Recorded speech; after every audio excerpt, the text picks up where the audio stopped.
Happy New Year, Blood Moon Bobby here. I hope you enjoyed the updated version of my intro. So for this video, I'm mostly going to be talking about what I hope to do in 2021 and also talk about the things that I did to overcome some challenges over the last year. But first and foremost, I wanted to say thank you to my subscribers. We did it. We have crossed the 500 subscriber mark. I'm currently now at 516 subscribers as of the filming of this video.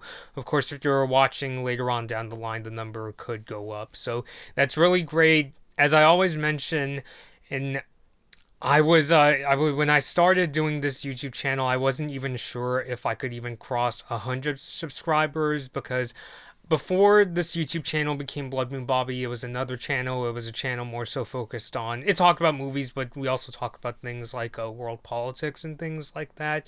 And I don't think we were even able to cross the 150 sub mark. So to see it go up this way and to cross over 500 subscribers is really wonderful to me. I hope to cross, let's say, 700 by the end of 2021. And I hope this year I'll be motivated to make even more content. So once again, thank you to my subscribers. And if you enjoyed this video, please give it a like and subscribe to this channel and ring the bell to be notified when I release new videos.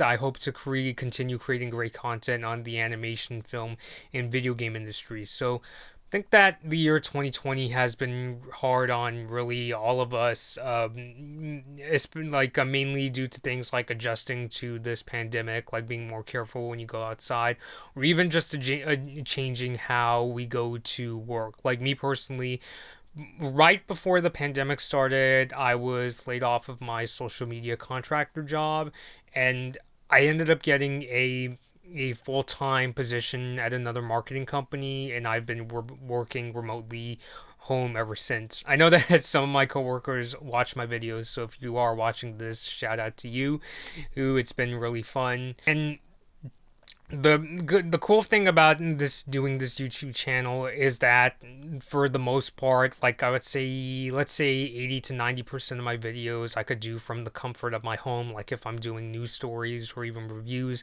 It's just that last year I wasn't able to do any convention videos aside from, I think it was Long Beach Comic Expo 2020, but that was before the pandemic was in full swing. And I'm hoping in 2021 that, well, obviously, if coronavirus starts to fade out, we could start going to conventions again. I'd really like to do more vlog style videos at conventions.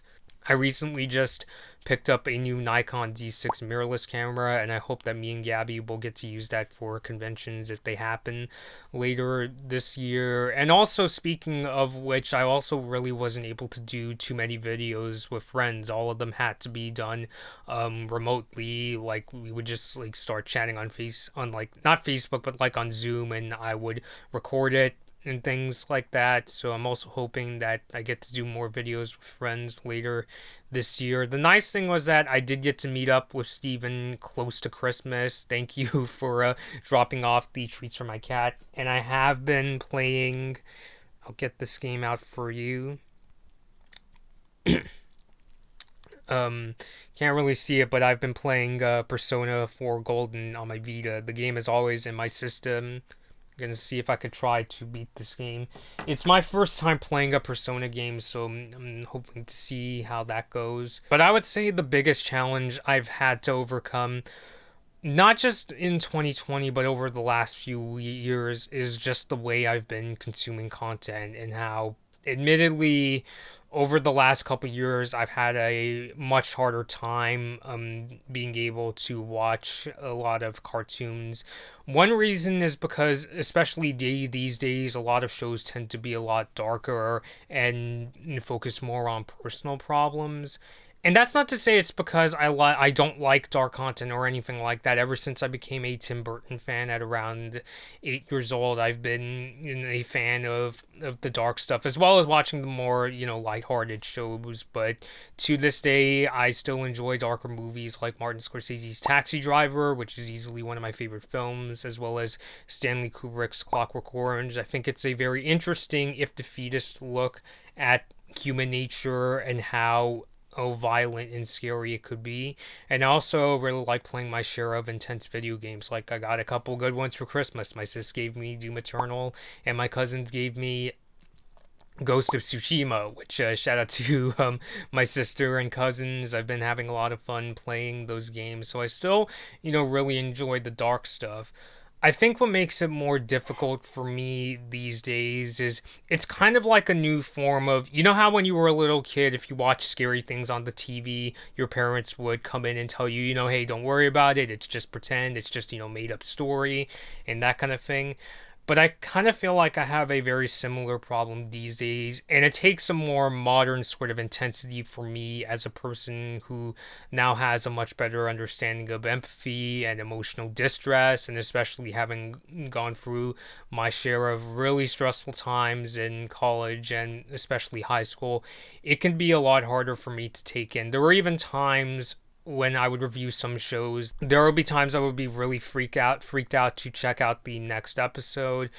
And with one show in particular, it just kind of that just kind of broke me in 2020, and that's why I didn't really review a lot of shows in the second half of the year, because there was one particular episode that got so intense that I couldn't stop thinking about it, and not in a good way. It was the sort of thing where I couldn't like unsee the episode when I would go into work. It was constantly distracting me, and it took a really long time for it to get out of my head. So, and I think also just in general, since I've been getting adjusted to work life and going through the daily grind more so these days, I just found it I just don't think it was a really good idea for me to relax from, going to a long day of work where sometimes things go wrong and there are, potential deadlines to meet by watching a show, even if it's fictional, about, really big drama with really intense scenes and all that kind of stuff. But I don't think it's a symptom of modern cartoons, even though, yes, there are more shows out there these days that go in like a darker, more personal direction. I think if I was introduced to some of these shows that I really liked as a kid today, I would probably have like a similar problem taking them in. So I think of like episodes of Avatar, for instance, or really just Avatar in general. But as a kid, when I saw the episode Zuko alone, I really just took in the story and didn't realize how damaging the some of the events were to some of the characters, like in Zuko alone. When I think of that scene when Azula comes into Zuko's room and says rather gleefully, "Dad's gonna kill you," I didn't take that in as I didn't and take it as, oh my god, Azula is a really scary kid. Or even this idea of Ozai willing to kill Zuko in order to take his punishment from his grandpa. Like, I didn't, take it as a kid as to think that, oh my god, Zuko has a really twisted family dynamic. Or the Invader Zim episode, Bad Bad Rubber Piggy. Basically, to oversimplify, throughout the episode, Zim is going back to various points in Dib's life and replacing his things with piggies in order to cause Dib to get injured. So an example would be he would go back to a time where Dib is riding on his tricycle, and Zim would replace the tricycle with a rubber piggy that would cause Dib to like fall and injure himself. Or there was another point in time where Dib is climbing up this tower, and Zim replaces, I think it's some kind of sort of equipment on Dib with a piggy that causes Dib to fall. Not only does he fall from an incredible height, which would, almost certainly severely injure him, but the fall also causes him to break this device on him that allows him to breathe, and of course it shatters and it kind of shocks him up. And later on in the episode, we see that all those injuries cause Dib to flatline. And back then, I did kind of think, wow, that's kind of dark. But, if it was today, I would probably be like, just filled with terror and have a really hard time watching it as if I witnessed a real life event or something like that. Now, of course, in the Zim episode, Dib would come back to kick Zim's ass and that sort of thing. But it's just those sort of things where I didn't really think that deeply back then. Yeah, I mean, yes, those things were pretty intense, but now it's almost like for me, because I went through my share of emotional distress and covering, things when I was a student journalist of, big political events that watching these kind of things today brings on a sort of new intensity. And it's just the kind of thing where it's just like, it's just really tough for me to deal with. It's really hard to describe in one singular way. Now, that's not to say that I'm going to give up reviewing cartoons or anything. I basically took a break in the last half of 2020 and mostly focused on doing my news videos. But some things that have been helping me out is I started getting into some new hobbies. I still really enjoy playing video games and, watching in cartoons.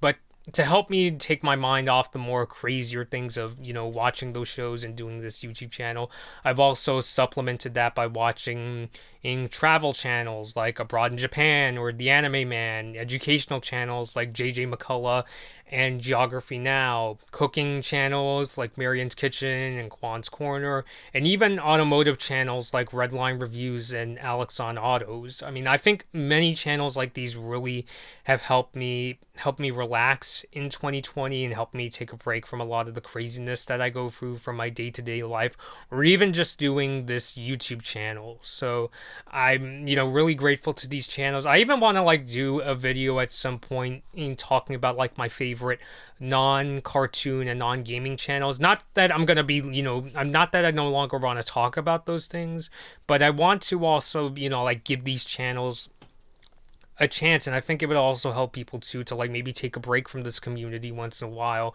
by checking out these channels and maybe even discovering a hobby or interest that you didn't know you would be interested in.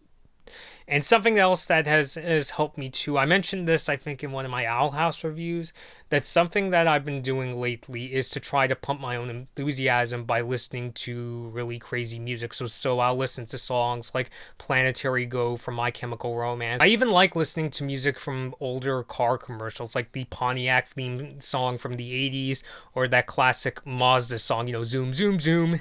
And, I actually like to watch those before I watch a new episode of the Owl House and so forth. So I'm hoping to apply that as well to a lot of the other shows and movies that I watched. And I think it's also important for me to to just realize not to take it overly seriously. Like the way I've been mentally taking it as well is just take it in as reviewing a story. You're not actually there, standing on the infinity train, or you're not, standing, on that bridge where Ida and Lilith are having that big fight. So it's just kind of the thing where I have to just remind myself, have fun with this, critique it as a show. You're not, this is, you don't have to take this as a real life event. And I think this is also why, when you go on social media, you often see people making jokes about serious scenes in Owl House or Star Wars. It's not that the people are not taking those scenes seriously.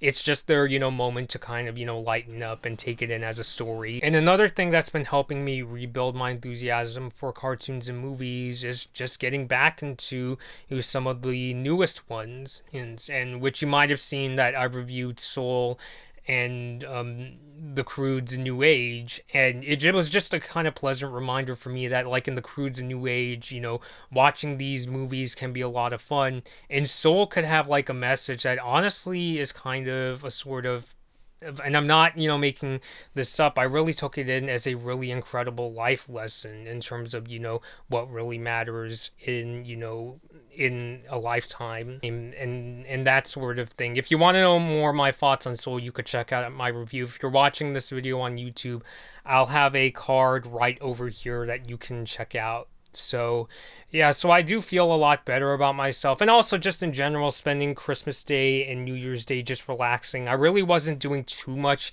YouTube work on these days, maybe changing up my notes here and there, but I just learned to sort of take take off and relax, spend more time, hanging out with my family, and just playing video games for fun, which another struggle of mine is I have this bad habit of mine where I take losing in games very personally, but I'm trying to learn that, hey, it's when you keep on practicing, that's when you keep getting better at things. And, that sort of thing just applies to really anything, whether it's cross country running or playing video games. So, with these things in mind, hopefully it will become a lot easier for me to review shows and movies going into the new year. I know there's still a lot of shows that I would like to finish reviewing at some point. And actually, from the time I'm making this video tonight, I'm actually filming, well, not filming, but I'm reviewing Return of the Jedi with Gabby, so I'm going to be watching it, and we'll see how that goes. It's because I've gotten around to checking out Star Wars A New Hope and Empire Strikes Back, and now I want to finish the trilogy and maybe even review the prequels at some point. So, yeah, so that's basically what I've been up to.